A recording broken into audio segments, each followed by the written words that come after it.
Hey everyone, I hope you guys can hear me clearly. Just mention once in the chat. One of the reasons why I'm doing Twitch is mainly because we have these commands over here, and as you use these commands, it'll be helpful for all those people who have not been in touch with me in the past or are getting to meet me for the first time, that they can get access to the documents that I have already made without me having to send the emails. Though, for all better use, it is always good that you do. For a sample, I'm just writing the command nx32 and immediately you get the link to the nx32 documents. Most of the links will be self-explanatory. Um yes, so I will explain the nx32 process as a part of the whole, and how does tuition fee waiver, I've seen that is also being discussed quite a bit on the group. So I'll explain the tuition fee waiver concept also a bit, and I will basically do the basic visa process. So seeing 14, yeah, I think it's a good enough time. So we'll start off now. Okay. So you all guys can see my screen, I hope, and hear me. Just write a yes. Also, if you can see my pen scribbling, uh, I think you all can. But just give me a quick yes, just so I can know. Okay, so that looks pretty good. Okay, so I will be discussing in detail about the visa process through the guidelines and various documents I've sent you. All these documents I usually send it to people, and in case you have not received them from me and if you immediately want them, these are the commands you can write in the chat box to gain access to the links for these. At the same time, of course, just drop me the email ID, and I will send them through email to you. So let's begin. So this is the basic idea of the visa guidelines. Um, yeah, so socials is Facebook, YouTube, Instagram of ISAL mostly. So basic visa guidelines. Now Belgium is a little of a complicated place because of their role in the diamond trade and everything. So the process is going to be complicated, but it is worth it. And the basic process, the in terms of the compulsory documents, doesn't really change over the years. It's pretty much the same, and only few changes in few of the required documents can change, but the basic structure never changes over the few years. So the basic structure, I've taken a quick snapshot of it, and I've also written down in a summary table which is over here. So this summary table is going to be very useful for you people when you want to just have like a quick understanding of what you need to do, and we will go through it. So first most important thing is you need the permission to travel or leave the country, which is your passport. So for passport, you need to apply for it, and also if you are applying for it, you have to ensure, maybe instead of green, I'll go yellow. Yeah, you have to ensure that it should be at least 12 months minimum validity. That is quite important, especially for those who are going for Erasmus. And to specifically talk about the Erasmus BIFTEC program, where you do one semester in Leuven and one semester in a different university, when you apply for your visa, unlike usually people who are given a visa of 365 days, which when they arrive in Belgium gets made into 1 year, because you will be staying in two different Schengen countries within your first year, your Schengen visa on your passport will be directly 1 year. Okay, so for obvious reasons, they cannot give more than 1 year. Even if you're PhD or whatever, you will always be given a max of 1 year from the consulate, never more than that. And so, to make sure that that 1 year is applicable for the whole 1 year, your passport at least has to be 12 months validity. Now, what happens if your passport is, maybe only 2 years validity? Don't worry, you can always renew your passport at your consulate in the country. So the Indian consulate in Brussels renews your passport, so you don't need to worry about that. But at least during application, it has to be such. Um, yeah, I think I mentioned that. Yeah, if possible, this is only for the sake of convenience of the police clearance certificate.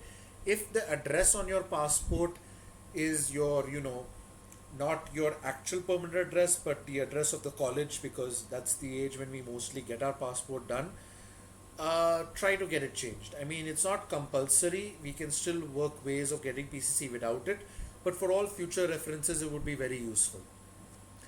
Now, that's the passport. Next, registration and visa fee. Now, there are two basic fees which you will be paying.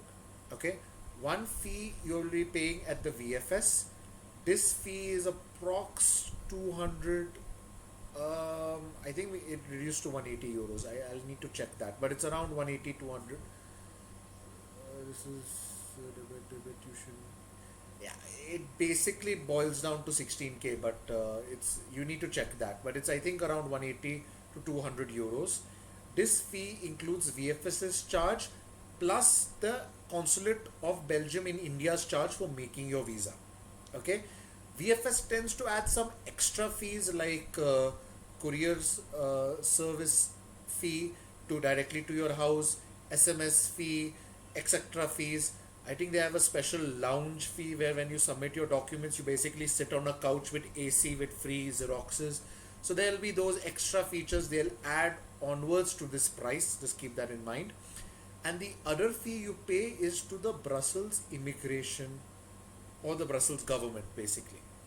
Now this amount changes every year actually, and this is an important update. As of now, their website is closed, means it is not accessible. So in February it was, if I remember, 207 euros. Usually it changes around this April May time, and their website being down gives me a kind of a hint that they are going to change the fee. If they do change it, it's going to be from 207 to 210, which it was before the pandemic. So this document is a little old, but I tend not to change it because it changes every year and it keeps going up and down. So it's 210, it's 207 as of February, but it will most likely will be increased, I feel. And this is a fee which you need to pay to the which is called registration fee, which you need to pay to the Belgian immigration office. Now this fee is universal for everyone. The exceptions of this fee are those who get scholarship, that is a fully funded scholarship. You will know that you got a fully funded scholarship because KU Leuven gave you a letter. In those cases you will be exempt. We will cover that more in detail in this document, but as of now you have to pay a contribution fee. This is mostly for master students. For PhD students the fee is approximately around the 363 365 mark. Again, the link which usually has all these details on their website is down, and that could be because either of the pandemic or because they're going to change it soon, but we will get into that as well. And this document, its proof is very important. Its proof comes in the form of a debit advice or remittance certificate, which again we will discuss in detail in registration fee guidelines, which is also there. I will cover it. I do not like this person. I'm not sure what is he doing, but I'll worry about that later. So that is there. Actually, can I block this person?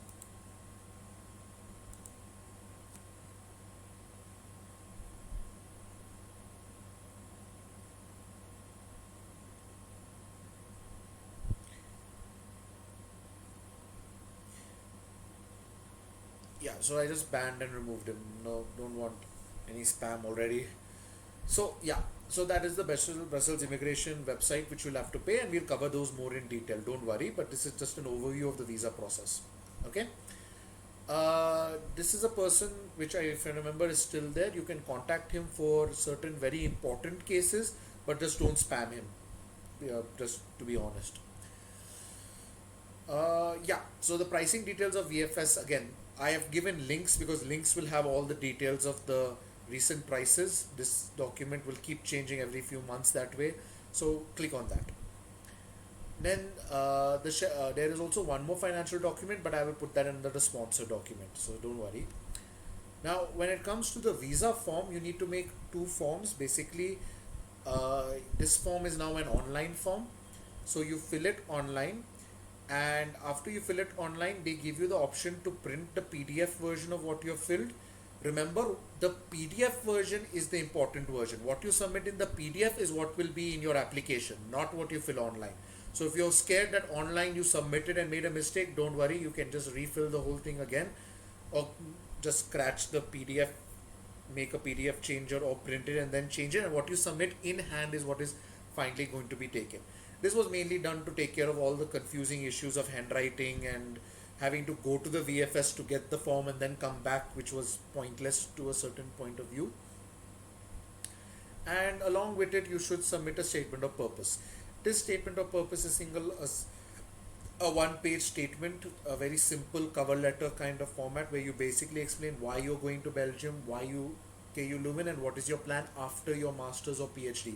You can be very straight and honest whether you wish to pursue job there or not, and it will not be an issue. Along with it, you have to make sure the photograph applies by the rules, and you can click on this link to get a more idea of the rules. Just keep in mind that it's different from the passport photo. When you do get this, make sure you get at least 5 copies. 2 will be required for your visa. 2 will be required for your residence permit when you go over there, your temporary residence permit, and keep 1 just in case for other stuff. I think they mostly always sell even copies in stores, so you'll either be able to get 6 or 8. Okay. And of course, the visa form is long and complicated in certain questions. No, Rohan, the SOP is not just for India. It is not a compulsory document. It's actually one of the things we have observed, that few students are given what is called like a waiver. Just randomly, students are exempted from visa fee, and this is kind of like a random lottery done by the embassy. And we have noticed that the one in India, for you to qualify for it, you should write a one-page SOP. So the SOP is not just for India. I would advise anyone just to make a simple SOP. And the SOP is a very simple one. It basically has a to name of the embassy, the address, subject, type D long stay visa for so and so person. Dear, I am so and so applying for this passport number. I chose Belgium because I love the university. I like Belgium. And after masters, I want to do a job. So just basic 3 paras, 1 page. A very simple one, not overly complicated. Over the years, some people write the list of documents they enclose in their application. You could do that if you feel. Sometimes if you do a mistake, like for example, people have made mistake when it comes to paying this registration fee amount. So they mention that in their statement of purpose or their cover letter, just to say that, hey, I made a mistake, but I've corrected and paid a second time.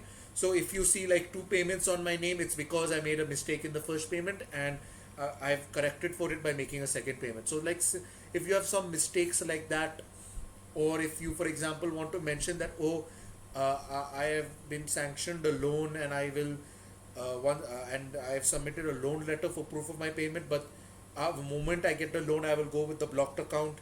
Some extra details, if you wish to mention, you can mention it over here. Okay.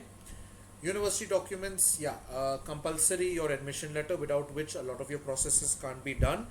And if possible, a blocked account. It helps a lot in terms of, the fact is that a blocked account comes from the university.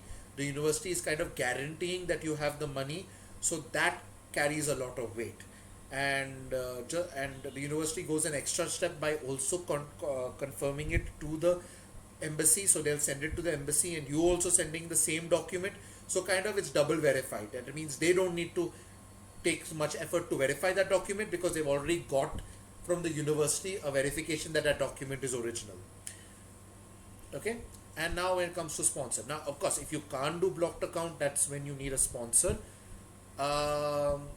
Again, if you can do blocked account, go for it, but I do understand like those who want to go for loan and for other reasons. For example, a lot of time we have students who have a spouse already settled, or a family member already settled in Belgium, for example. This is also very common among Americans, I've noticed, because a lot of Americans actually through their descendants or family line had a Belgian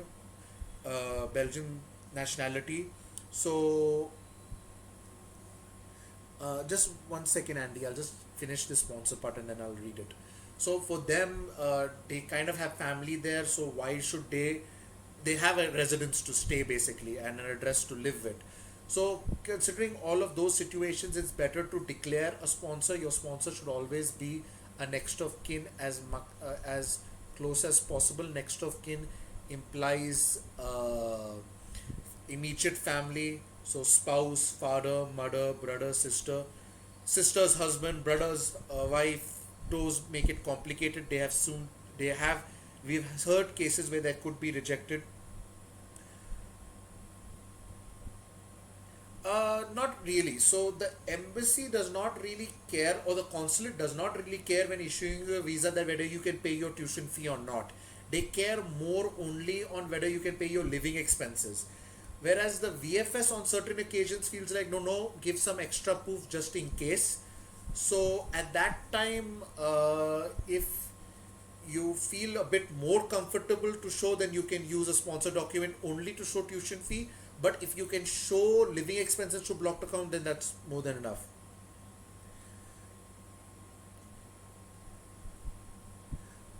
So Rohan, in your case, that since you are kind of already have the visa, there are few things to consider.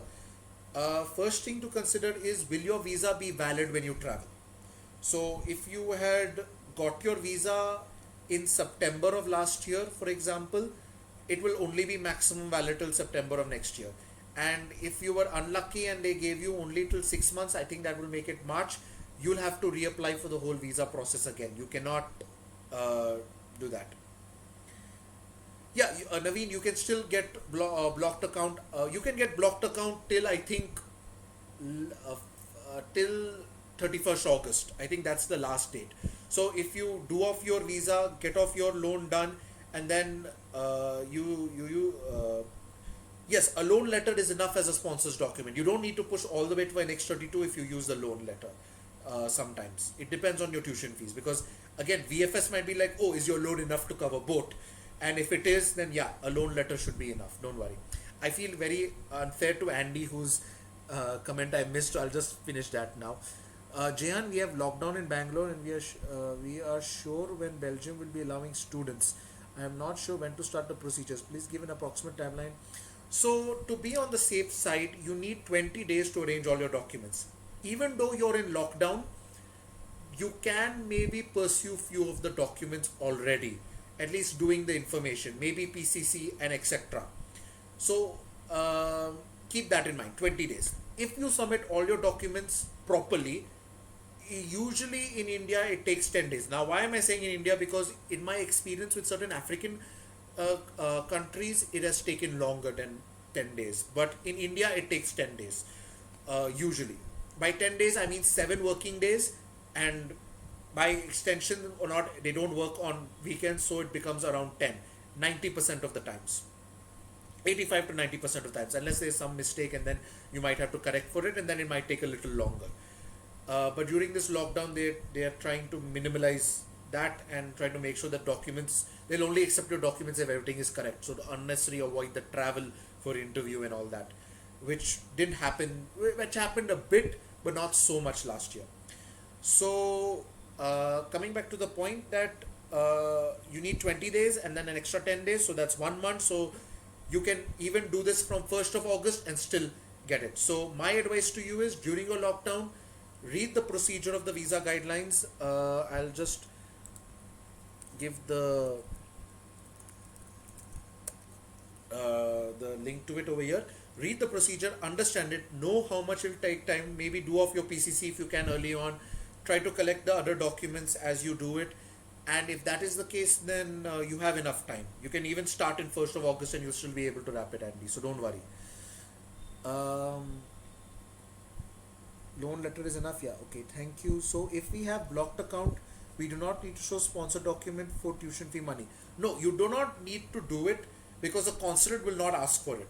Sometimes the VFS will insist for it. At that time, I will tell you there are other ways of contracting it. So to show you can pay your tuition fees, you can maybe just give your one of your parents' IT returns, rather than having to go through this headache of an X32, list all your liquid assets. For an X32, I must be very clear, you must mention liquid assets. Liquid assets is very important, not gold, land. These are not liquid assets. Fixed deposits, company bonds. Now, a company bond means that if you break it, you will get your money back exactly as it is. A share depends on market value, so that's not a liquid asset. Very important for you to know. So liquid assets means whose price immediately you'll get to know are useful. Uh, uh, will PCC be valid when we arrive? Doesn't it expire after some time? Yeah, so the PCC expires after 6 months, and you only need to make sure that your PCC is valid during your visa application process. So, what happens is the worst time that can occur for your visa is 3 months. Very rarely I see it, like not even every year I see it, and that only happens when your documents are terribly done, not like really terribly done. So I mentioned one example where I remember where documents took a visa took a very long time to come is when a person was trying to declare a sponsor, and their sponsor was their sister's husband. Now their sister's husband was working in Brussels, but the sister was a dependent. They, I think, were expecting a child, and over that he wanted to be a dependent as well. So that immediately Brussels gave it as a red flag. They gave some time to analyze it, and eventually they said that no, we cannot expect take this person as a sponsor for you. So unless it's a very bad situation, then you don't need to worry about it. So coming back to your question, PCC is valid for 6 months. You can start trying to get PCC now, and you'll still have it valid in September, and even when your visa is applying. So PCC is a document you can start targeting early on, and it's the one that actually takes the longest. So the PCC, except for in Bangalore, where it's supposedly coming faster via the police, in other places most of the time you have to go via the passport office. Takes around about 20 days. That is what is basically taking the 20-30 days which we were discussing of the time to arrange documents. So if you can get your PCC arranged, the rest of the documents for getting a postal don't take that long, technically speaking. Yet again, for every person I will discuss it in private if it is, because it might vary based on where you get your educational degree, if you're graduated or not graduated. Some of you might have exams coming up. So for you guys either words have to wait till your exams are done, and then if your exams are done, will your college give you a provisional degree in time? If not, what else can they provide? So it can vary personally, and I will happily, you can call me and we can discuss over it, and I will guide you accordingly as per the scenarios in my experience. If there is a lockdown in some places, even in later months, can I apply to a different VFS? For example, I'm currently applying to a VFS, applying in VFS Delhi. If it is closed, can I apply elsewhere? Um, this is a bit of a tricky question, because these VFS offices now, in the past they used to allow it, and then they stopped allowing it because their concept was is that based on your PCC you have to decide. So if your PCC was done in, for example, uh, if your PCC was done by the regional passport office of Delhi, they would insist, no, only Delhi can do it. I will not accept it. Also, you got to keep in mind that if Delhi is closed, then it's a big issue, because even though maybe VFS, for example, Kolkata is open, they will submit their documents to VFS Delhi, and VFS Delhi is going to be the final one sending it to the consulate in Delhi. So if VFS Delhi is closed, even if you submit to another VFS, they can't do anything till VFS Delhi opens. It is a reality, and I think that's one of the reasons why applications right now to Delhi might be very difficult. Mumbai is showing a little lesser number of cases, so maybe VFS Mumbai might be a bit more active.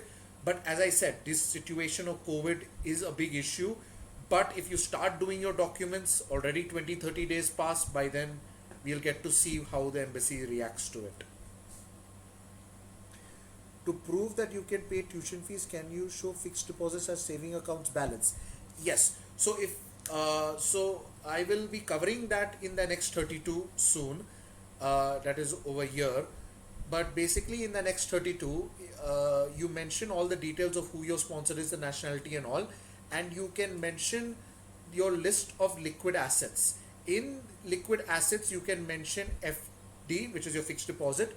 And if you don't have fixed deposits, then you can always show a bank statement showing that your balance is enough. Usually they want a minimum of 3 months. If you can show 6 months also, it is good.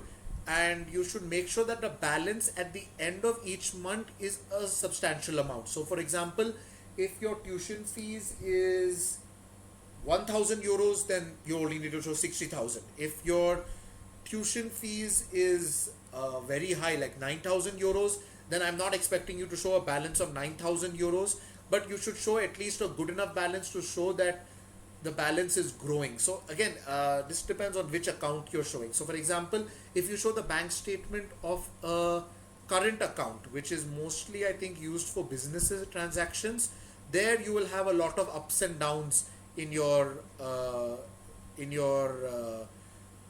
balance. That is not a very good statement. Even for tourism visa, people advise don't show it. So if you're going to show, please show for savings, because in savings you can show that every month you're saving like around 2 lakhs, for example. So you can show that, oh, this person has been saving money for such a long time, and that 6 months shows that you have enough money to pay. It kind of goes around that concept. So again, specifics we will discuss in detail, and I will cover it as we go through the documents. I'll quickly just see the last question. If we will need to email VFS Delhi for me if sponsor document for tuition fee would be required or not, or do we need to go and ask them in person at VFS? So the problems, S Chawla, is that this is a non-compulsory document, and we have noticed over the years that it goes random, in the sense that some people are asked to show and some people are not asked to show. And we kind of notice a trend where if the tuition fees are high, they tend to push that, oh, please show, please show. And if you can show through your IT returns, then you can avoid the sponsor document. But if you're not doing blocked account, then you have to do the sponsor document. So keep in mind that for tuition fees specifically, you have a lot of options, either through IT returns. Another example is that for USA, chartered accountants usually make this annual income certificate that kind of keeps a summary of all the assets owned by your parents, one of your parents, and that is usually required by USA, because USA has, I-20s and G-20s, and I-10s and G-20s Canada of 35,000, 45,000. For Stanford, I think it's 60,000. So 60,000 is a large amount of money. You'll need a lot of liquid assets to show that you can pay it. So that's when these kind of things are needed. So if you want to go to that extreme just to show you can pay your tuition fees, you can also go. So there are multiple ways of proving it, not only sponsor document. That's why I mentioned loan and some other possible examples, and we can discuss that more in personal detail on what you feel is a safer, because if I know what your tuition fees are, I can advise you which is a better document for your case. Just join back in. How can I show on the next 32 that guarantee will cover for the entire duration of studies? Do I circle the text? No, Rohan. So the thing is, in your Annex 32, in the language itself, it will mention that so and so person can cover your costs, and it should only show for 1 year, because only 1 year is important. No, even if you show for 3 years, it doesn't matter. Minimum 1 year you need to show. That is the whole concept behind it, because you will always be renewing every year at a time. So if you, let's say, renew after your first year and you still want to go for the sponsor form, which I will discuss again, you need to again get a new sponsor form. You can't use the old one. Actually, you might be able to use, but because you'll be in Belgium at the time, they'll insist on a whole new form, so you'll have to apply for a new one. Yeah, so the Annex 32 says for your entire duration, so there you can mention your duration is 2 years, but even if you mention it 1 year and show amount for 1 year, or if you mention 2 years and show amount only for 1 year's tuition fee, they'll only care that it shows for 1 year. Getting me? That's what I'm trying to tell you, that you can have variations on this, but the minimum proof that sponsor 32 has to show is 1 year. Okay. What if I have the amount of tuition fee in my account? Then it is just bank balance, FD copy enough? Do I need an X32? No. If you have, look, so an X32 is to declare a sponsor. So for example, if you yourself have the money, then it's not an issue. But let's say you need a parent, because even though it's technically your money or your parents' money, it's still not your money legally speaking. You're getting me? ARJ11. So for example, if the FD is on your name, then you can just directly show an FD. But the FD is on your parents' name, then you can't show it. Then you need an X32 as a kind of like a bypass thing saying that this person is taking the responsibility. So this person's liquid assets will be shown to take care.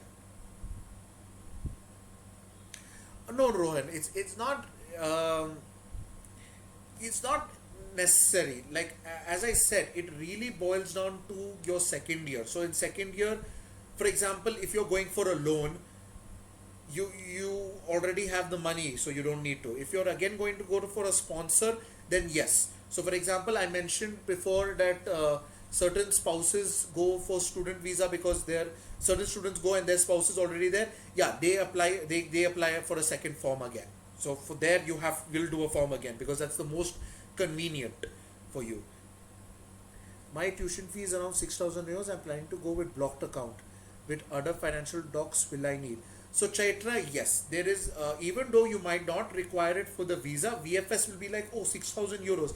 Maybe it's a little better that you show that some other proof. So if you would like to show through NX32, well and good. If you want to show via IT returns of your father or your mother, that also pretty good enough. Because this is more to appease the VFS person than it is the visa authorities. Now I was talking all about importance of sponsor and everything of next of kin. These are all in the case where you have to show in the for embassy to be satisfied, not VFS to be satisfied. That I'm also making it very clear. Okay, so we need to submit an X32 if we are self-sponsor. Uh, Not necessarily. If you are a self-sponsor and you have a single document to prove, then that is enough. If you want to show multiple assets, that is when it gets a little tricky. And even though you don't need an NX32, sometimes VFS and the embassy might push for an NX32 as well. Okay, that's only if there are multiple assets. To give an example, let's say your tuition fees is 9,000 euros. Let's just say it translates to 8 lakhs, and you have a 5 lakh loan letter, for example, and you have an FD of 3 lakhs, and then you have a bank balance of 1 lakh. Okay, so make this 2 lakhs and 1 lakh. Yeah, now it becomes 8 lakhs. So in this example, you'll show one document here, but then they'll see this is not enough for your tuition fee, for example. Then rather than submitting these three, they would rather prefer if you just write in an X32 saying that you legally will take care of it. Getting me? So there an X32 is also useful, and in X32 you can also declare yourself as a self-sponsor. There's nothing wrong. You can do that legally speaking.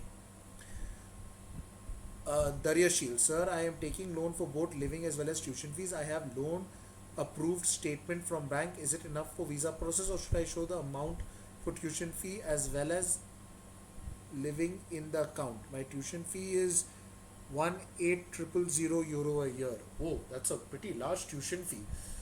I don't know. I think you're some management college maybe. Wait, 18,000, right? Wow, that's a huge amount. So you're taking loan for both living as well as food.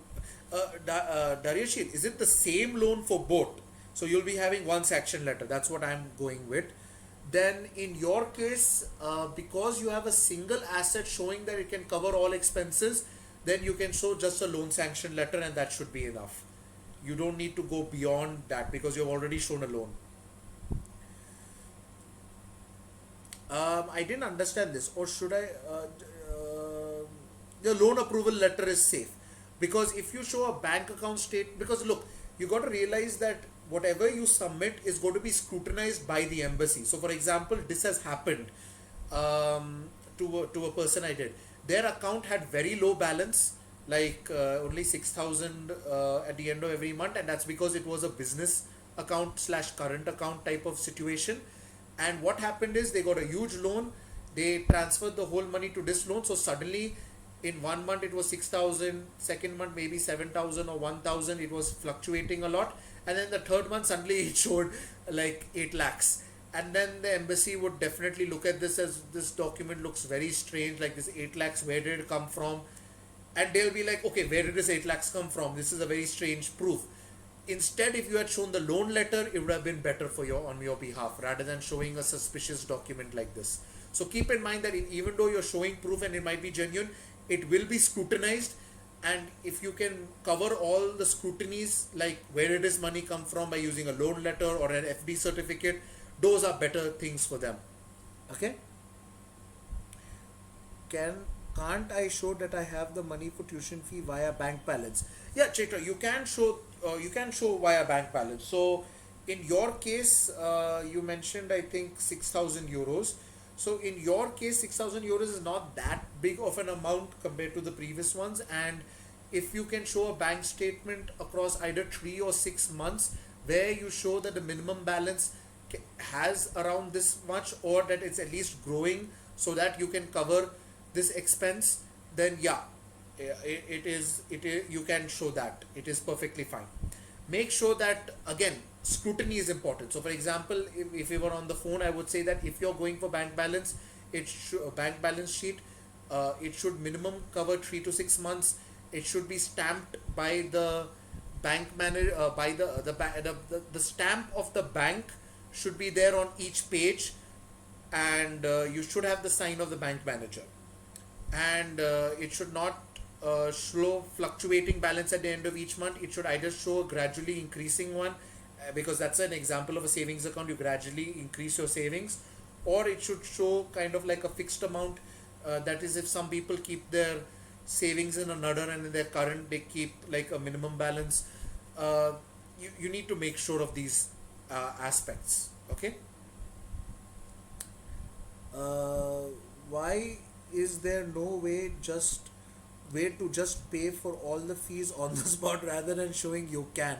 Yeah, Rohan, it is a very strange thing, and the reason for that is because unlike USA and Canada, where your tuition fees and living costs are added together in the I-10 and G20, what happens here, and what happens especially in Europe, is that there is a chance that you can get a scholarship in your second year, or there is a chance that your tuition fees can kind of be taken care in some other way.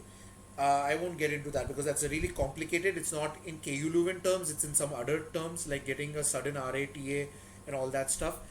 And there is also the problem that tuition fees is only given after you register. So for example, tuition fee waiver, which we are discussing in extent in the group, when what people do, what colleges do is, for example, let's say they want to take 30 students, they'll have a list of 40 students, there'll be 10 in the waiting list, right? Similarly, there will be a waiting list of tuition fee members. So let's say there are 7 people. I have thought that, oh, on merit I'm giving them, but let's say one of them is like, I'm not joining KU Leuven, then the next one comes.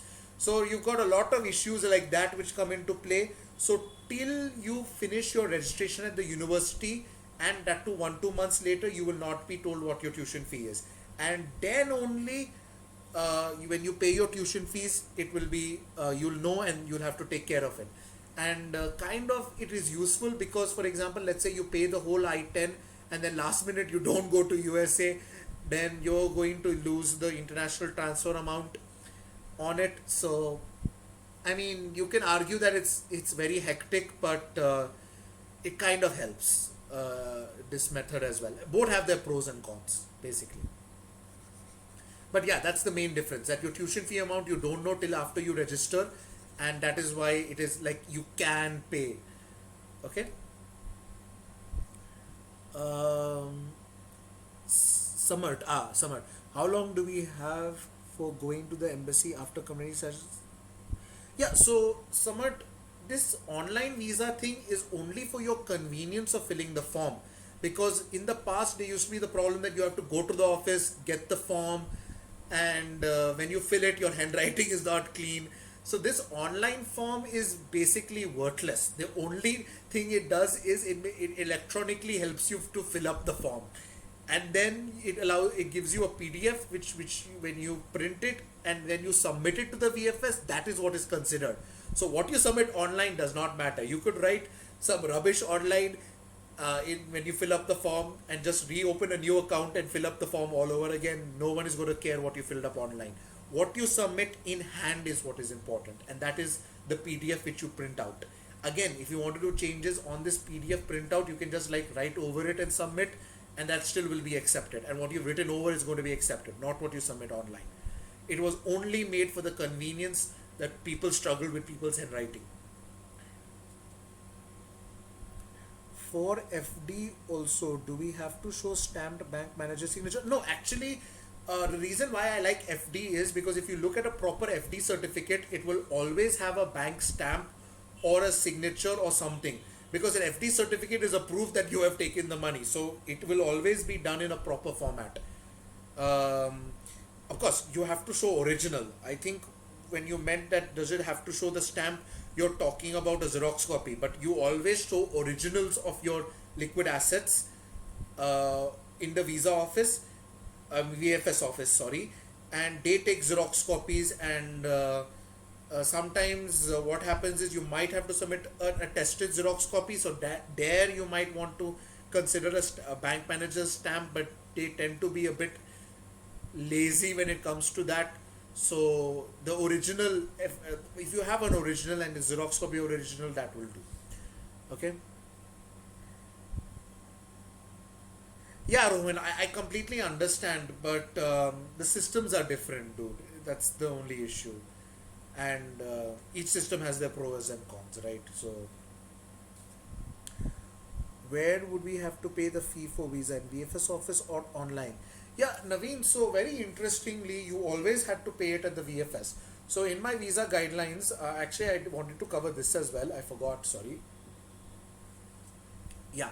So this registration fee payment, which is to the Belgium government, some VFSs used to offer to do the payment on your behalf. Not all VFSs do. So that is one payment you might or might not be able to do at VFS. Um, and if you can't, then you have to do it in a bank. And this 180 200 euro payment you have to do at a VFS. I have not seen VFS do it online even when the pandemic was there last year. I don't think they will do it this year as well. If I opt for blocked account as proof of solvency, do I need the next 32 document also? Anjan, no.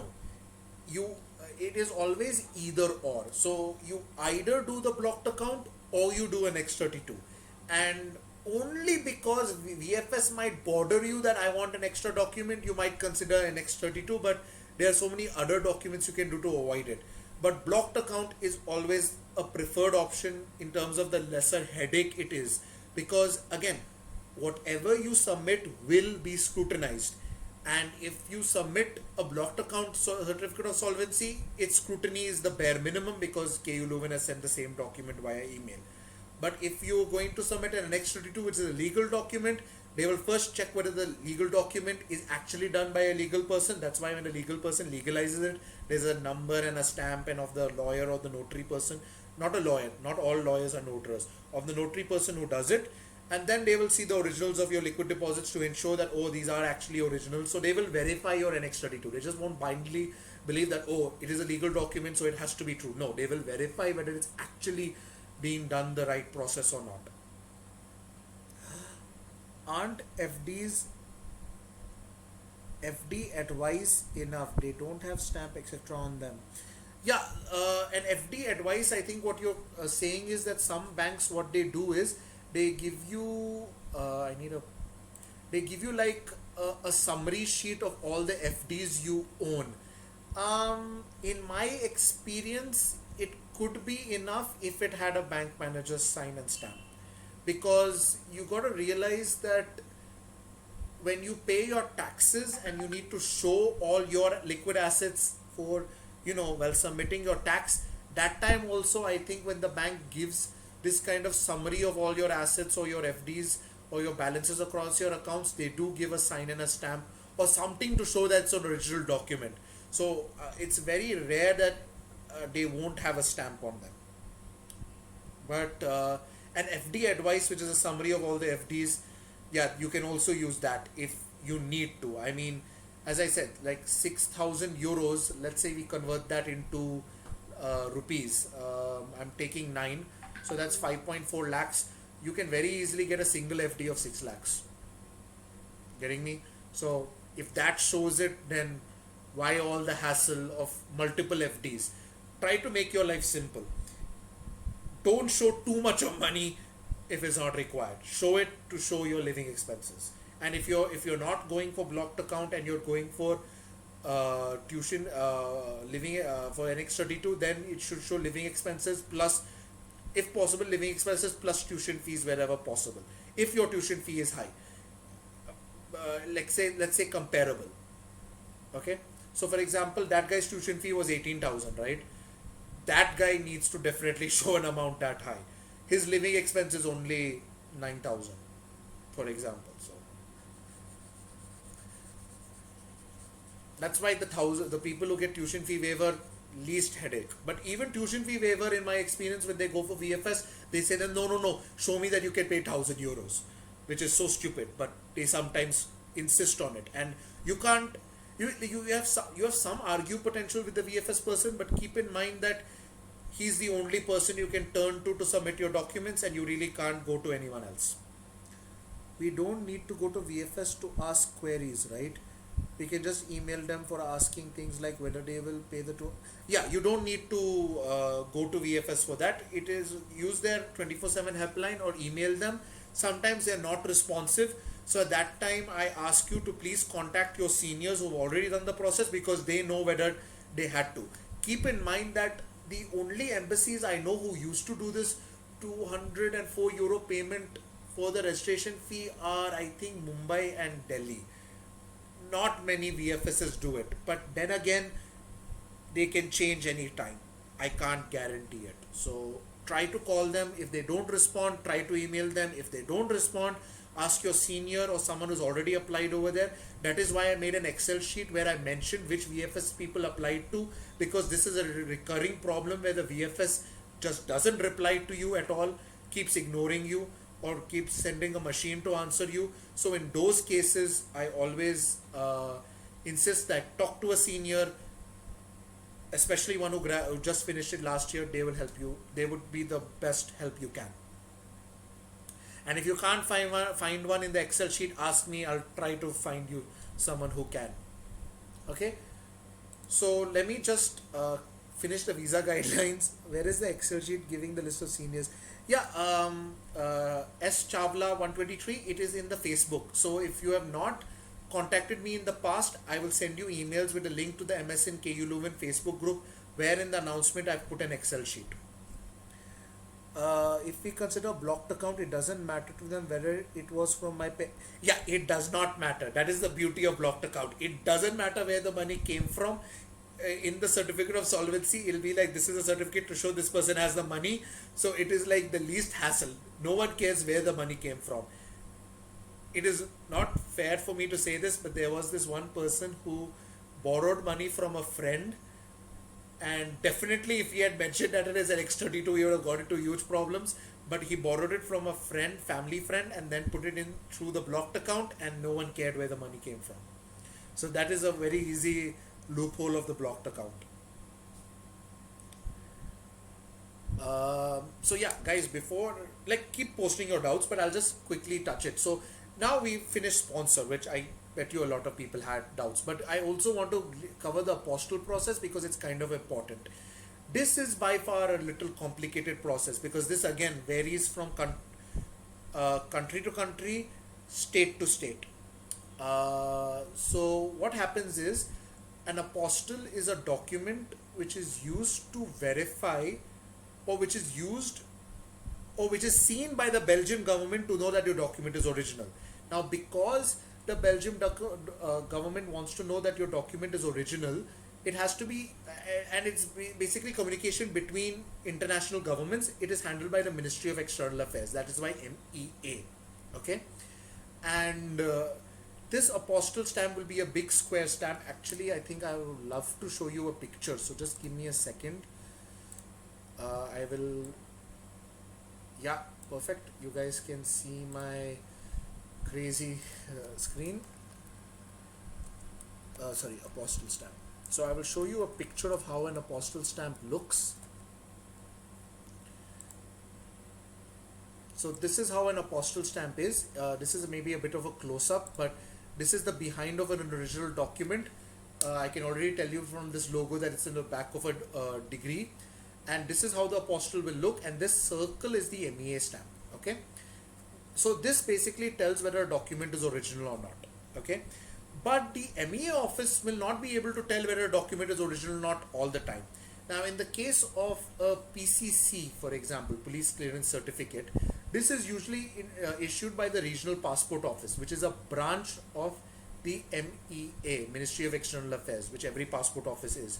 So for them, a PCC, they know they can verify because it's in their office database. So a PCC can directly be applied for an apostille by the MEA office to prove its originality. But education is where things get a little complicated. Education is kind of a mix between a state affair and the central affair, in the sense that the central kind of acts as a supervisory body and gives the state the, like, leaves the implementation on the state, like as you can see in many other responsibilities of our government. And with education, what happens is you have it being verified by a department known as the Human Resource Department, so HRD. Now, every state has a HRD department from which you can get the HRD stamp to verify whether your document is original or not, and this varies from state to state. Some HRD centers are located in your city capital, like in Hyderabad and Chennai. In Karnataka, where I studied, it is located in regional centers, like for example Mysore. So I studied in Manipal Institute of Technology, Manipal. I had to go to Mysore, no choice. Some people who study in Mangalore have to go to Mysore as well, or they have to go to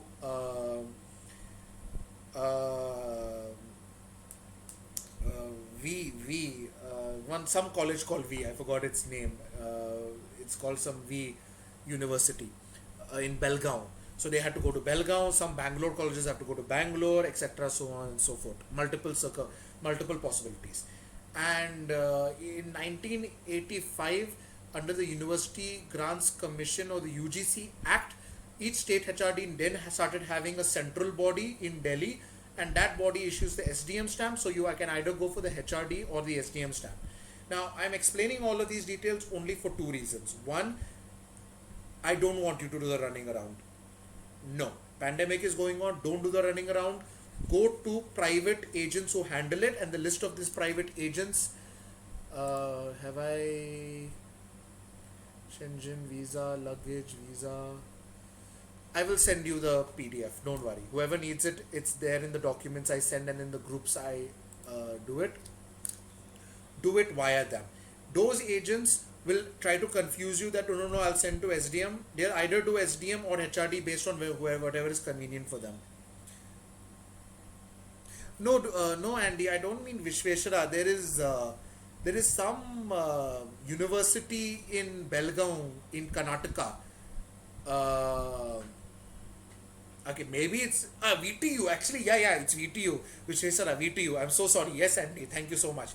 So VTU Belgaum. So some colleges you might study in Bangalore, but they have been affiliated or under VTU, and their center is VTU Belgaum. So you have to go to Belgaum to get your HRD. It's a very painful process that way.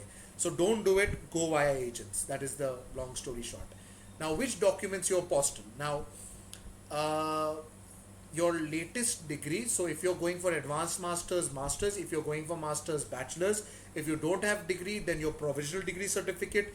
If you don't have provisional degree certificate, some proof that you have graduated. It could be on the letterhead of your college, signed by your dean, etc. So either latest degree or provisional. I mentioned as 2 points, but there's actually an or over here based on your situation. Then PCC. Is PCC the next one? Please. And PCC you have to get apostilled. And birth certificate is optional. Now why I say birth certificate is because in the future, if you apply for work visa, like for example work visa in Austria, you need it. So getting it done saves time, but if you don't want to do it, well and good, no problem, just make sure you get it done in the future.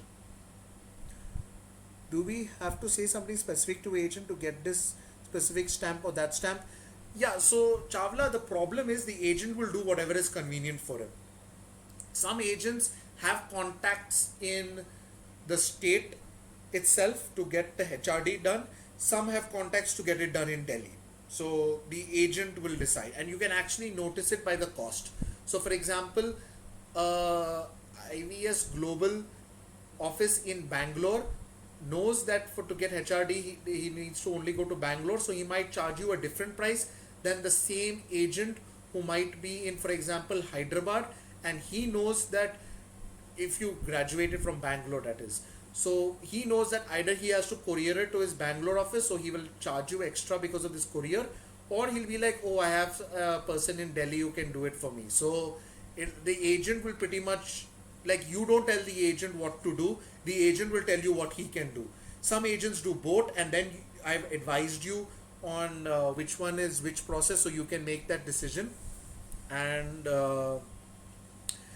some agents can only do one, so you contact all the agents on the list and see which one is giving you the best price. And keep in mind that this process takes 30 that you have time, because as I said, getting all documents 20 days, 10 days to apply, so you can start your application as late as 1st August if you like. So if one agent is like, I'll charge you only 2000 but it'll take me 2 months to get it, hey, you have the time, then go ahead for it, no hurry. Naveen, in previous session you mentioned the degree apostle differs from central and state universities. Yeah, so the as I mentioned in the previous, that there is an SDM and this. Now, for example, I studied in a private college. Okay, so for me, if I had to choose between SDM and HRD, HRD is a better option. Why? Because when I go to Mysore, Mysore will try to confirm if my degree is original. How they do it is they send my degree by post to Manipal. Manipal then verifies it and sends it by post back. Now, if I had gone to the for the SDM stamp, the SDM department might have done something similar. Now, for example, the same HRD department in Mysore for a Mysore university will send the police to verify. So either they send police or they send by post, whichever is convenient for them to verify. And SDM will either mostly do email, and sometimes they used to do post. Now you only tell me, how long will it take for it the post to reach from the Indian Post from Delhi to Manipal? It'll take forever, right? So just to avoid that, I went there. So that way you can make a decision. But again, all of this you don't worry about. It is the headache of your the private apostle agent which you go to, because I don't want you guys to do the running. I'm very clear. Pandemic is on. Minimize your travel as much as possible. Is there some requirement from VFS that they need apostle stamp? Example HRD USC. We would tell the agent that. Yes. So tell the agent that you need an apostle, and that is it. His headache on how he gets it. Getting me? You kind of, because it's his headache, because he knows. Look, so some places, as I said, they have an office that so some guy might have a branch in Delhi. So even he might be in Hyderabad, na. He might be like, yeah, for this Hyderabad one at the secretariat, which is not there right now, I have to bribe the guard like 10,000 just to get in. Rather than that, I know, and I have a friend and an agent in Delhi, I'll only have to do courier. So these private people have their own methods and their own prices accordingly. So don't tell them that no, I want this method.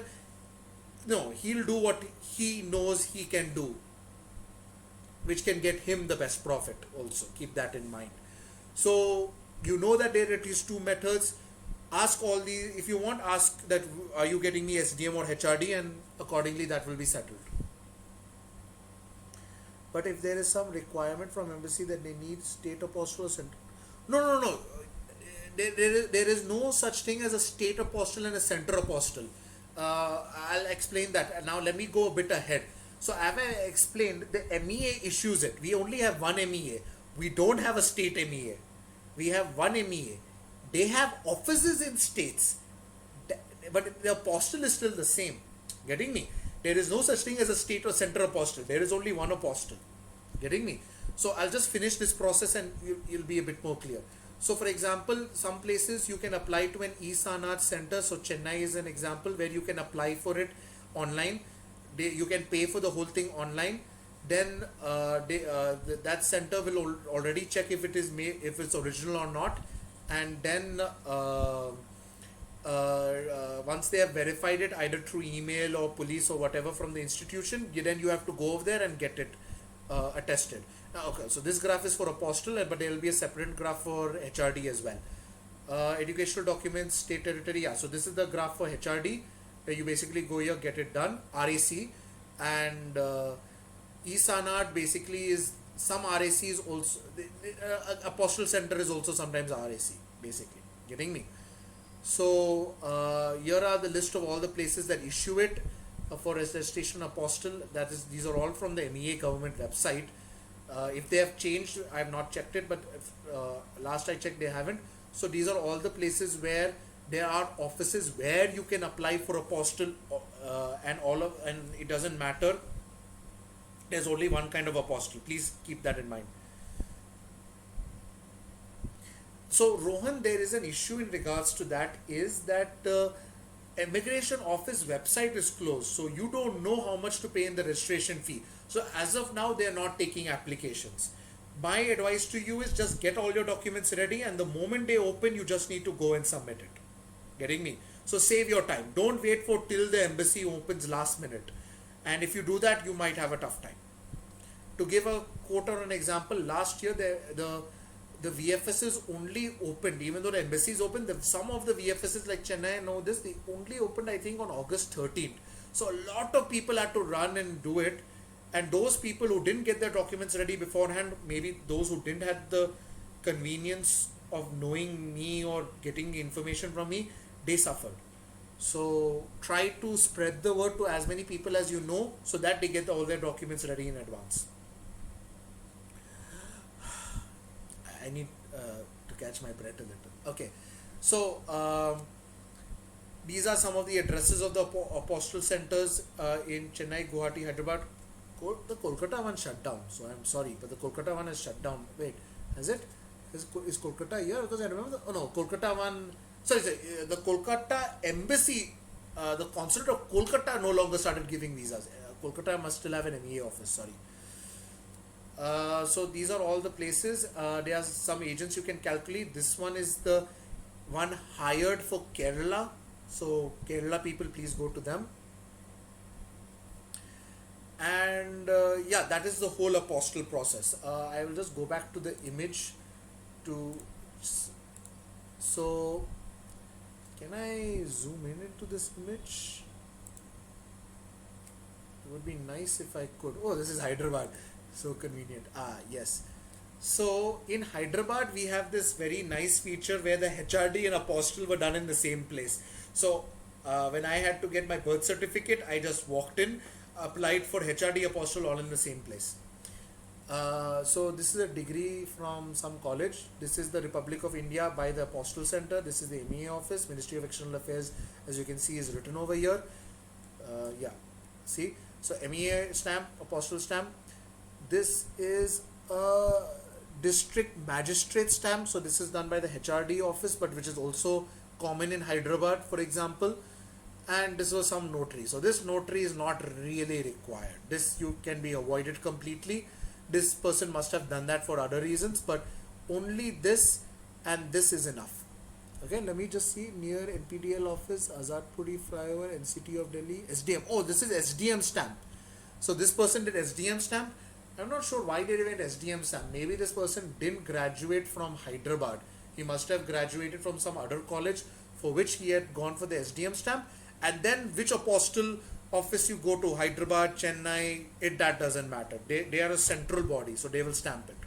But if I was from Hyderabad, I would have gone to the same office. They would have given me HRD, but this is an SDM stamp. Okay. Let me. Can't I? Okay. Oh, what is this? Let me see another example. Virender, so again this is SDM. Yeah, this could be a HRD stamp.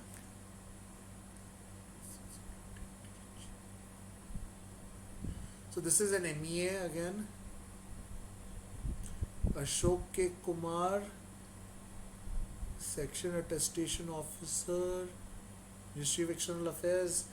They're only Ministry of External Affairs 2-3 times over here, which makes no sense.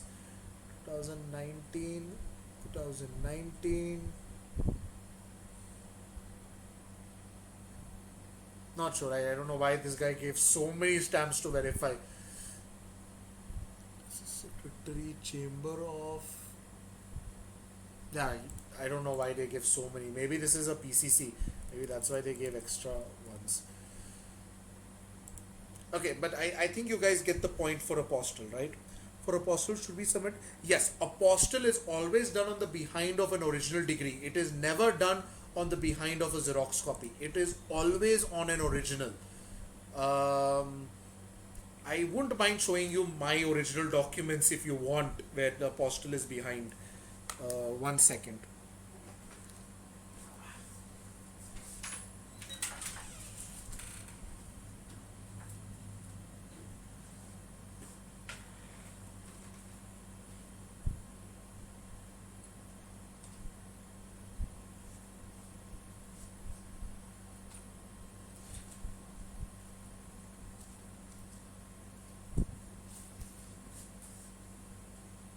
Damn, where did I see that?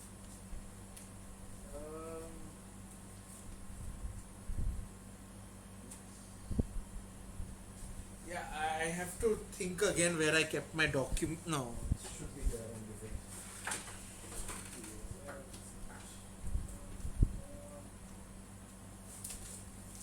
Perfect. Okay. So,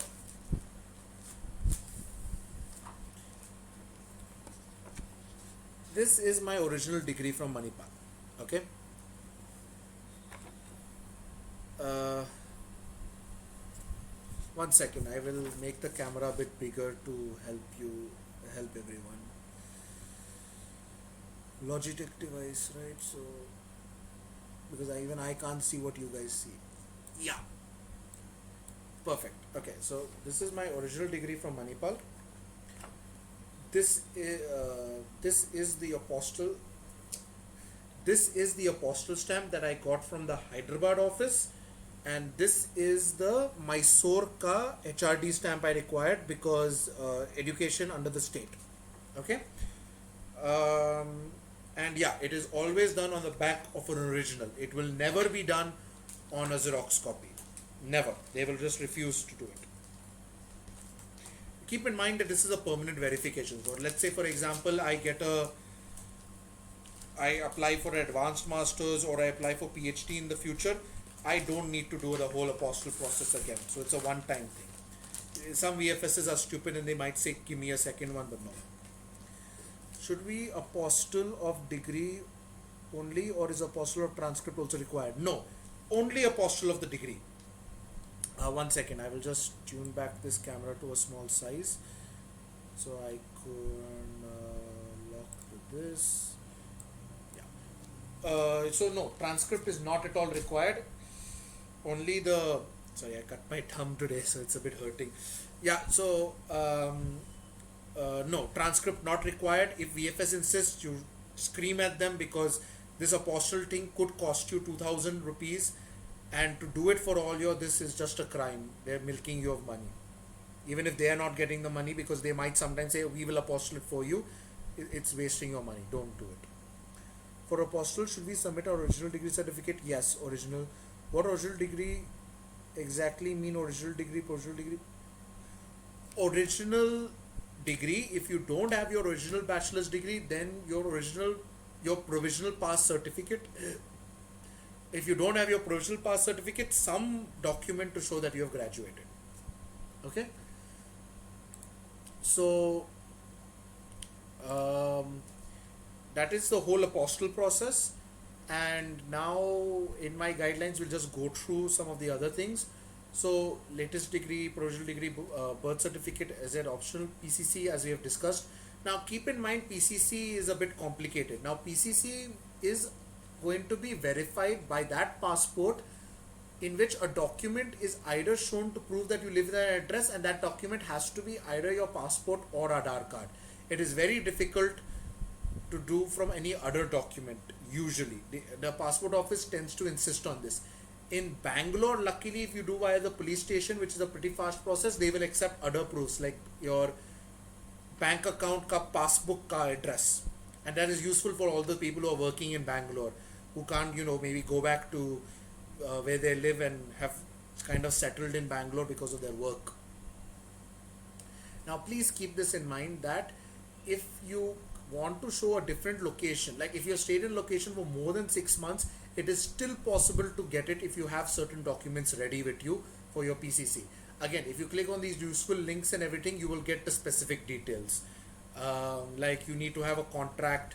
If you don't have a contract, then can you have some bill payments on your name, etc., etc. So call me up. I will always double check on all those details. Just one, yeah. So maybe I'll finish this. Sponsor obligation form. Yeah, this is the NX32 basically. Medical certificate has to be the list of doctors, so please click here. I think this gives a sample of the medical certificate. I'll again show it later. Usually 2 copies are given. You only need to submit 1 copy. Okay.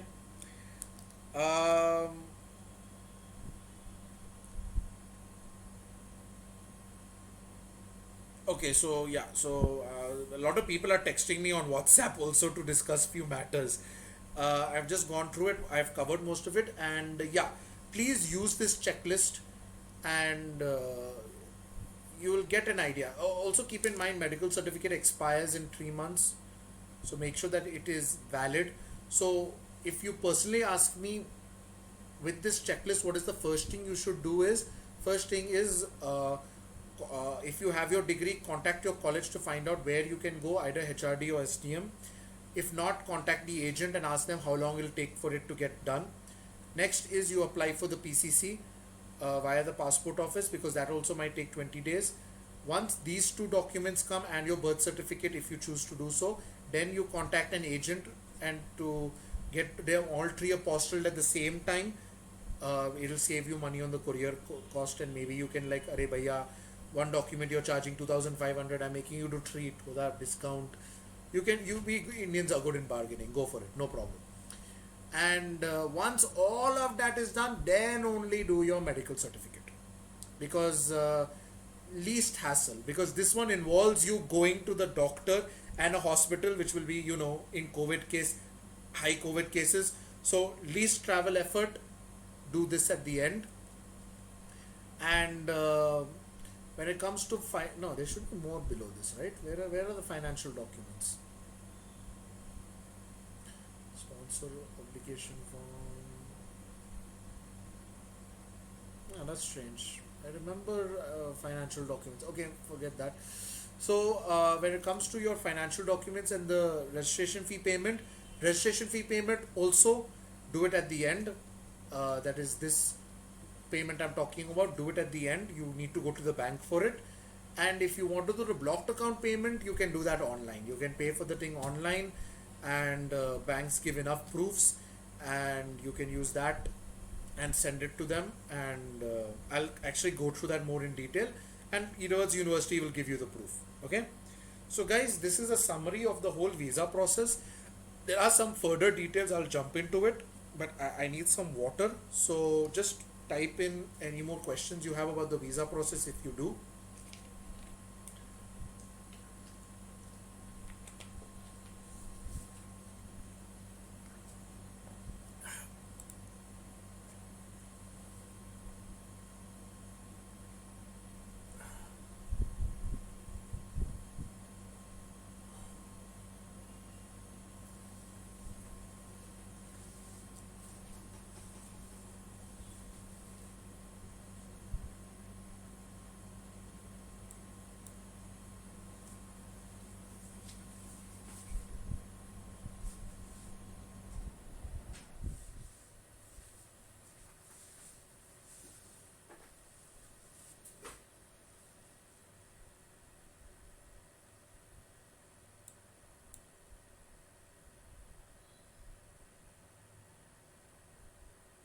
Medical certificate should be valid for 3 months of applying visa or 3 months of entering Belgium.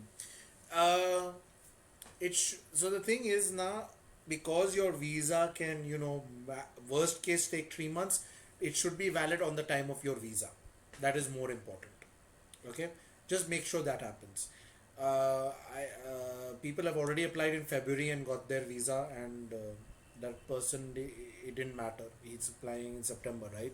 So it's more important. It should be valid during the application of your visa.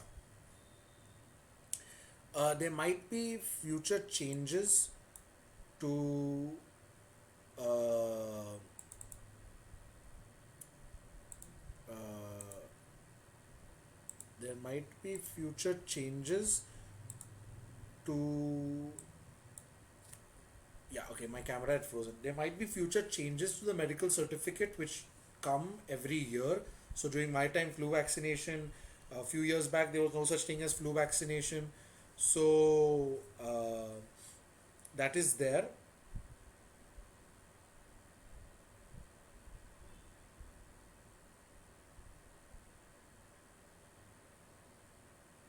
And we'll keep you updated if I get to hear anything about that. Okay. Sorry, too many people are asking doubts on WhatsApp. I would have liked it if it was more here, but okay. So I think my throat is better now, so I will just go through some more details. So this is the Shenzhen visa guidelines. Again, it's an online form. Uh, this is a link to the hard copy version. Please look at the video which is on the Isal Leuven YouTube channel, and that channel will definitely help you out in all the itty gritty details.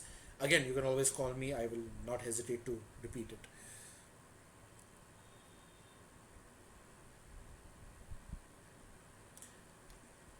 No, Yagni, medical certificate does not need to be apostille. So, always, when in doubt, ask me or go through this, because you can see your medical certificate, a doctor by the Belgian embassy, no for apostille, both HRD, Delhi MEA. So, no, it does not need to be apostilled. Okay, cross check this list. In this list, I've written what has to be apostilled, not apostilled, what requires HRD slash SDM. I've written this in the yes no kind of checklist for you, so don't worry. Okay, but no, again, medical does not need to be. A VFS might trouble you saying that, oh, you need to legalize your medical certificate. That is not required. If you have done from a registered, if you have done from the registered list of doctors prescribed by the consulate, you don't need to do it.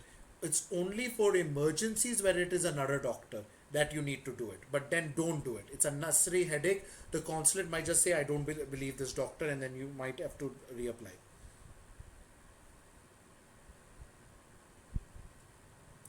Yeah, so Chawla, I'm basically talking about the form you fill up for your the online form which you fill up, and surprisingly, it is the same form for tourist visa as well.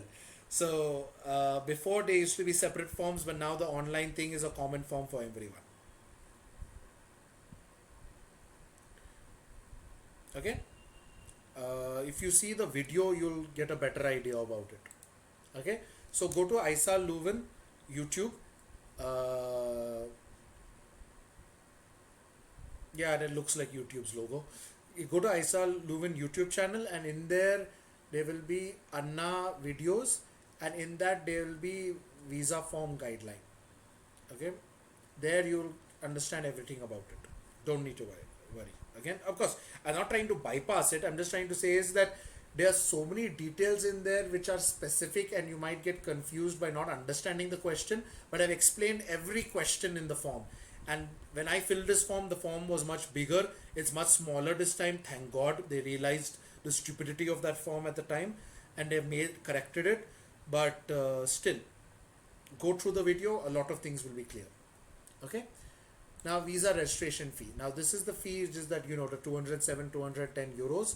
This link in my document is not going to work because the Brussels immigration office website is down as of today, and we are going to show you examples as recent as 2019 which were accepted and not accepted. Okay, so I've given also feedback of different banks. So for example, this was payment was done online. This was not accepted. Okay, details were not clear. The name of the bank, that is the details of the recipient, were not clear.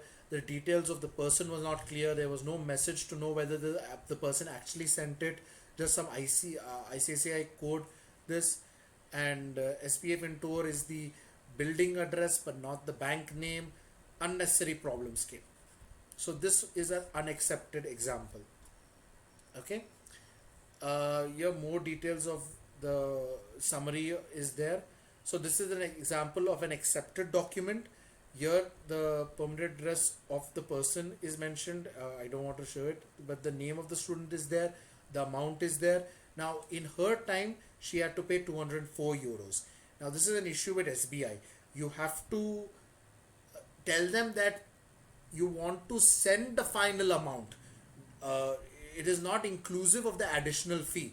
So she had to pay 204 euros, so 207 euros is mentioned over here. And sometimes SBI used to only put directly 204 over here.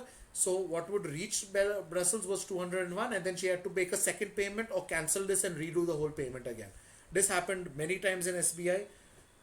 By many, I mean at least 3-4 times to people. So please make sure that you stress it that that amount has to reach Belgium. Whatever extra amount I will pay, but make sure that amount reaches Belgium, and make sure that the account number is very clear. The name of the whatever names and details is mentioned in that link is very clear. These are it, and this is the message which has to be at the end. Now, even though the message is not complete message as mentioned, it at least covers her name and date of birth, and that is enough. If you can't cover everything, at least make sure your name is clear, and if not your date of birth, then fine. Make sure your registration number is clear. All the details is there. Now again, I remember this is SBI. No, sorry, this is ICICI. So this was not accepted. I think this is her only. This was not accepted. So she later had to get this as her proof, I think. But ICICI, I remember this was an issue. This also I think is ICICI. Again, all details are mentioned. Here the middle bank is also mentioned. Here they mentioned that 204 will reach over there. So not 207 but 204 will reach. And here all the details are again mentioned. Remember, the details on the link is one is a French address, one is a Dutch address. One of the two addresses is enough. And here she couldn't write her name, but she wrote visa processing fee as the message, and that was a good enough message. Okay. Please make sure it is in this format. When you go to the bank, show this PDF to your bank manager. Say that these are the ones only accepted. Any other format is not going to be accepted. Online versions tend not to be accepted unless all those details are mentioned. Here you can see the amount is mentioned, but no way, there is no mention. Name of the student, nothing, nada. Big issues. Naveen, you need to make sure that the VFS gives that service. If they give the service, then yes, you can pay in cash. If they don't, then you're out of luck. You have to do an international bank transfer. Now, over the I have had past experience with different banks like SBI, Axis Bank. I think IDBI also I had recently had, and I helped some Nepal nationals as well. So all these specific details are mentioned over here.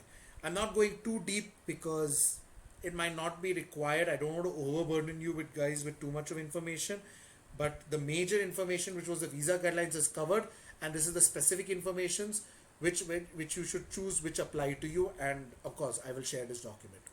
This is an example of a medical certificate. Some people also keep a photo of you over here. So again, remember the photo you needed for your Schengen visa, that kind of photo again they might stick over here, so just carry a few photos with you. And yeah, I mean after this is done, this seal they will do for free, so don't worry too much. I'm so sorry. So this is the list from the MEA website of the private people. As you can see, most cities are already covered, and I will share it with you guys, don't worry, and use this wherever you can. Okay. Now coming to some other ones, passenger locator form. So this was a form that was implemented last year for contact tracing. You guys will most likely have to do it. It's not a part of your visa process, but before you reach, you either fill up the form online or you take a printout of this and fill it out and submit to the customs office when you reach. It is pretty compulsory. Again, when you need it, I'll send it to you. It's not required for visa, but it's something to think of ahead before your travel. Because you need flight details and all that. Now, this is a summary of how contribution fee should be paid. Again, as I mentioned, this is the IBAN number, this is the big number which is specific to the bank account. Here is the details which you should mention in terms of the message and everything. This is the name of the bank and the beneficiary name and address. This is an address in Dutch, for example. Whereas there will also be a French equivalent which is there on the website, which you can use either one of the two.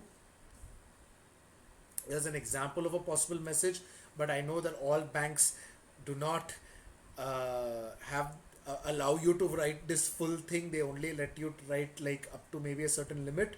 So just make sure your name is covered. That is important. And if your name is like this really big long name, then use initials and make sure your first name at least is covered.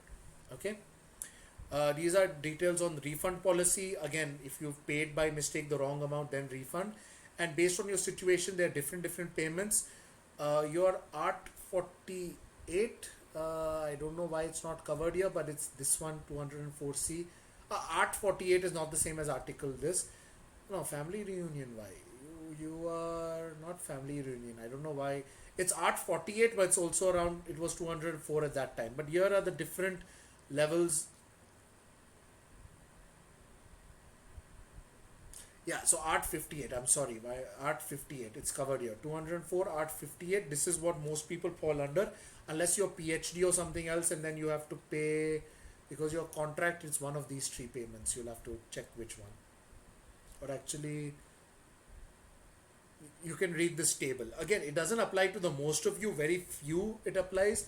Most of you are going to be Art 58, which is this 204. Again, this 204 has changed to 207 as of February, and whatever PhD people are, they come under one of these 358 ones. Yeah, this one, Article 9, studies in a private higher education. So can we do the SDM attestation instead of HRD? Yes, you either do SDM or HRD based on whichever is convenient to you. Final thing is you need a postal. How the agent gets you a postal is his headache. Whether he does SDM or HRD, whichever is convenient for him to do, he will do. Okay. Again, some other details about stuff which might not be required, but in case you need it, I will share this document with you. Don't worry. This is registration. I'm not going to cover this now because this is when you land in Belgium, the registration you have to do. Not really required right now, but I will cover it. That is also a list of documents I will share through the Google Script code. Next, luggage guidelines, what to carry, what not to carry. Now it's already 7:36, so you guys want me to cover the luggage guidelines right now, or let's just leave it at visa and maybe luggage guidelines, you read it, and then if you have personal doubts, you ask me. Because the only major things is make sure your bag is not too heavy. Even though maybe your visa might or the flight allows you to carry 48 kg, you can't have a bag exceeding 31 kg, for example.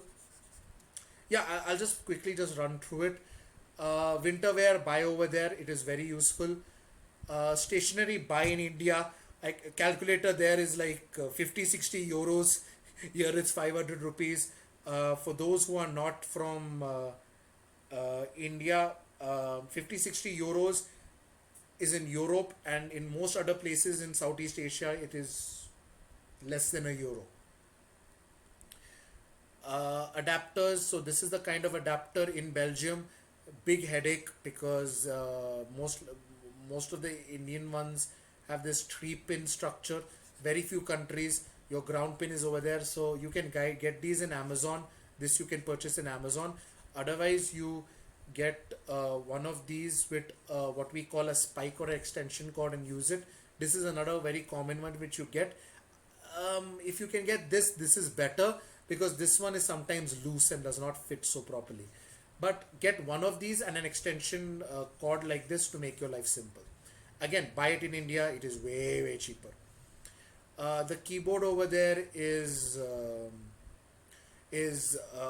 ZERTY, so it's a whole headache in typing. Better is just keep that in mind when you wish to purchase laptops and all stuff. Most of my Belgian friends use this because of the rain and constantly falling out of their pockets.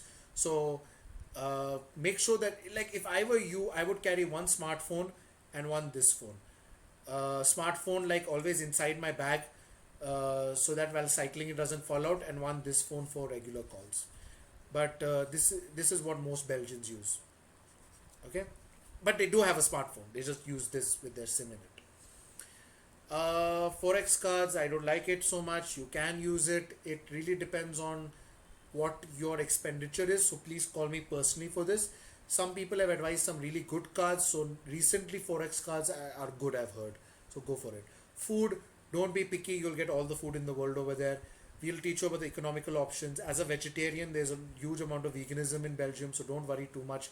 You don't need to carry all these pickles and all that. They will be available in Belgium. This is actually a picture of the stall in Belgium where you get all these pickles from different countries.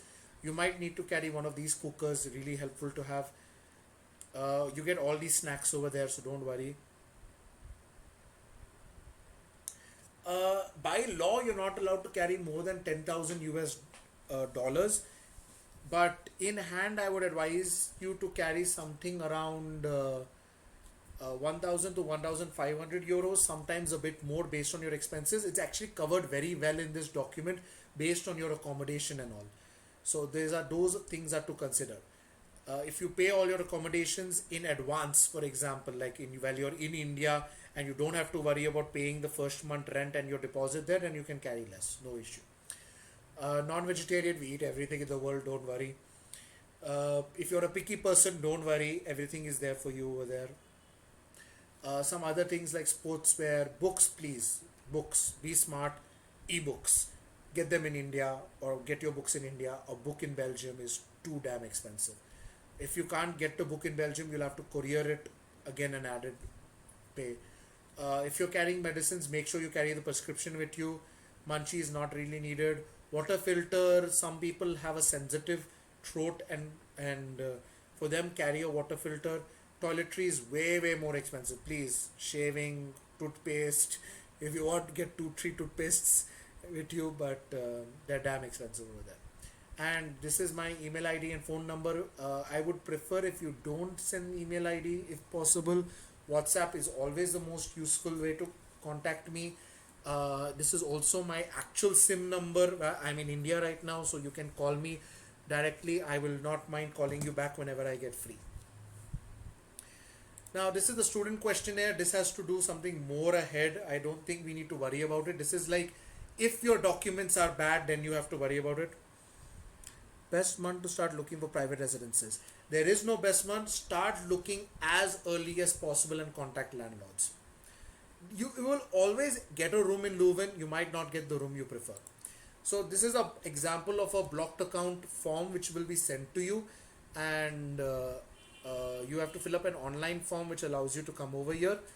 There they will mention all the details which you have to tell to the bank with a unique VGS number which will have your name and ID number for you to make the payment. Yeah, so this questionnaire has more to do with the questions the embassy will give you when they call you for interview. Okay, you don't need to worry about it. I guarantee you don't need to worry about it. I will talk about it when required. Don't worry. Okay, but it's basically a 20 long thing. I'm not going to show it to you, where they basically want information from you. Again, they're not supposed to know that we know it, but let's not talk too much about it. Okay.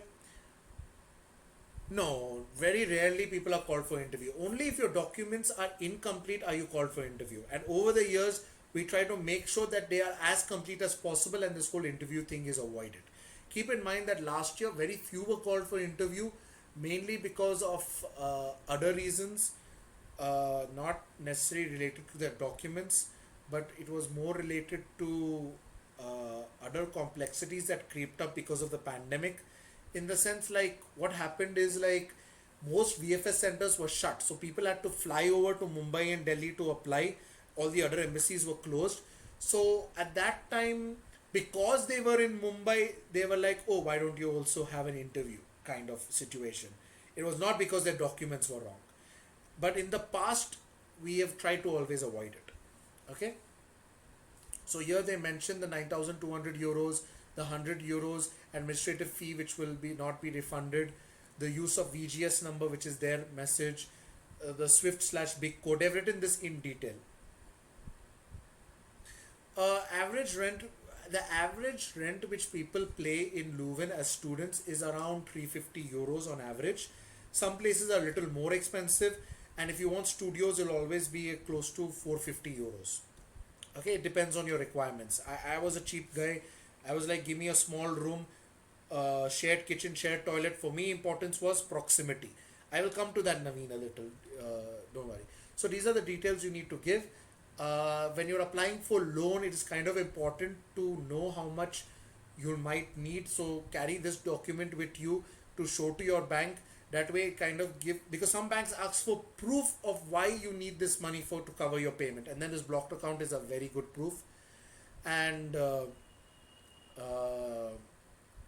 this again talks about the instructions, and then you fill up all these details after you make the payment with the proof of the payment and your passport ka first page, and send it to this address. I think the address is in the instructions given as blocked account at the rate of kuleuven.be. Okay, so if you send it to them, and they will reply back with your certificate of solvency. Okay. Sorry guys, I'm a bit rushing it. 8 o'clock I have a commitment, plus my throat is killing me. So this is an X32. I have Dutch and all that forms, but this is the English form. You can go through it. Most of the times you can use the same format. If not, if you show this to any notary person, he will make his own format, but he'll keep in mind certain important things. So for example, full name, nationality, profession not needed, full address, definitely. Oh, this is the of the sponsor, so profession is needed then. Nationality is important. Relationship is important, which is mentioned over here. Then the name of the college, which year you're going for. These are some extra details for spouse and children, might not be required, is specific to the person. Date and signature, and mention of liquid assets. Here it's not mentioned here, but mention of liquid assets. You need to specify how much you are willing to take care. Yeah, Andy, so don't worry. This recording is actually going to be available on. Oh, shit. Yeah, guys, I'm sorry. I forgot to record it. But I remember that I kept my Twitch on an auto record. So I will download it from Twitch. And then I will make sure that it's available on our YouTube channel. I'm so sorry. I forgot to click on my OBS stream to record as I was talking. I, I'm so sorry, people. I'm so sorry. But don't worry. The Twitch will have the whole thing recorded. It will be there in my recorded this in Twitch, because I've put in my settings. I will download it from Twitch, and I will send it to my friend who owns a YouTube channel in Aisal, because I'm not managing it anymore, and he will upload it. Damn it! I feel so. It's such a noob thing. I keep forgetting these small things. Sorry, guys. Um, Now, in regards to housing, KU Leuven gave a very nice. Before this was not there, they used to give this huge ass document which used to be very confusing. But now they've really broken it down and talked about fraud and all these things in their in this on their web page. So please go through it. Again, I have the document converted to share with you. So this will give you all the information of housing. To get a better idea of housing, I've made an offline map where I cover all the university residences, the private residences, the administrative buildings, what all passport, the bus stops you have to take, and the department buildings. So seeing that, you'll get an idea of which is the best place for me to apply. As I said, I was lazy. My department of engineering was in Heavenly, which was over here. I took a house which was like literally over here. So it was just 2 minutes walk for me. And that was my priority. Your priority might be expenditure, price. So there'll definitely be a lot of different options which you can all put over here. This is also useful because in the sense that when you click on it, You can have an offline copy saved on your system. So even without internet, when you are over there in Leuven and you're like wanting to walk around and see places and go from maybe from this point to this point, the offline map because it was downloaded and stored, you can still use it. And yeah, this has like 10,000 plus views in the last 2 3 years, so it has been helpful. And share it with everyone. Dutch textbook for all those who want to learn Dutch. I have PDF version of some of the pages which are relevant for your studies. And last but not least, a lot of people have asked me, why am I doing this? So I am a member of the Indian Student Association of Leuven, which by extension is a part of a student organization of LOCO, which is the University Student Organization. Now LOCO, if you go to this webpage, will tell you about all the departments. Each faculty has their own department, and yeah, so the 28th April deadline is only the first deadline. There will be another deadline later on. They usually have 2 rounds, so don't worry, Naveen. And that is only for 10 hostels out of some 120 plus. So if you see in this map, there are hundreds of hostels you can apply, out of which only 10 or 15 come under that. Yeah, I'm talking about the residence one. There will be a second round for the residents. There are only 10 or 15 covered in that form. There are actually many, many more. I've not marked all of them because of the sake. Like 44 university, but private also there's more below. It's just I didn't want to overburden this image too much. So in Loco, you got department. Actually, I'll go to the website because I want to give justice to this amazing organization.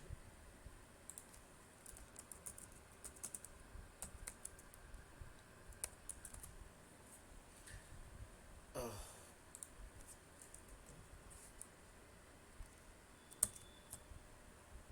what is this? Green Loco, Belgium.